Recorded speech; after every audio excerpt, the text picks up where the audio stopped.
जय माता दी भक्तों। आज हम सुनेंगे माँ ब्रह्मचारिणी की पावन कथा। कैसे उनका जन्म हुआ, उनका प्रिय रंग व भोग। ब्रह्मचारिणी की कहानी। ब्रह्मा का अर्थ है तपस्या और चारिणी का अर्थ है आचरण करने वाली। माँ का यह स्वरूप अत्यंत तेजस्वी और दिव्य है। पौराणिक कथा के अनुसार पिछले जन्म में माँ ने हिमालय के घर पुत्री के रूप में जन्म लिया था, जिसकी खुशी में उसने बहुत बड़ा उत्सव किया था। ब्रह्मचारिणी बाल्यावस्था में अपनी सखियों के साथ क्रीड़ा करती हुई बड़ी होने लगी और बड़े होकर उसने अपनी सखियों के साथ शिव की आराधना करने शिवालय जाया करती थी।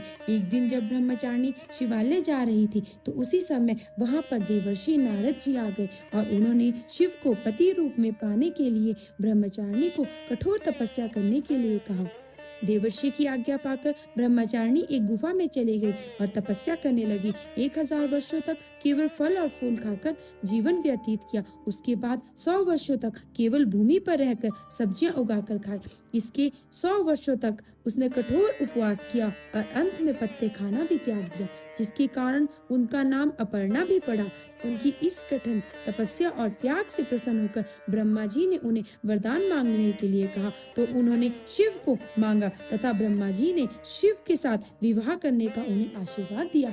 माँ ब्रह्मचारिणी एक हाथ में जपमाला और दूसरे हाथ में कमंडल लिए दिखाई देती है। वे श्वेत वस्त्र धारण करती है तथा सदैव पैदल चलती है और अपने भक्तों को उसी रूप में आशीर्वाद देती है। माँ ब्रह्मचारिणी को पीले रंग अत्यंत प्रिय है। यह रंग ज्ञान, उत्साह और खुशहाली का प्रतीक माना जाता है।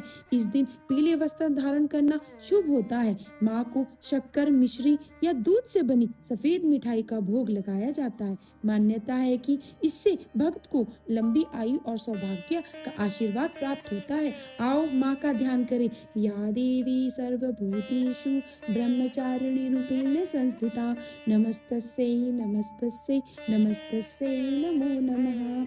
आज की कथा आपको कैसी लगी कमेंट में जरूर बताएं और कल की कहानी सुनने के लिए फॉलो करें तो प्रेम से बोलिए जय माता दी।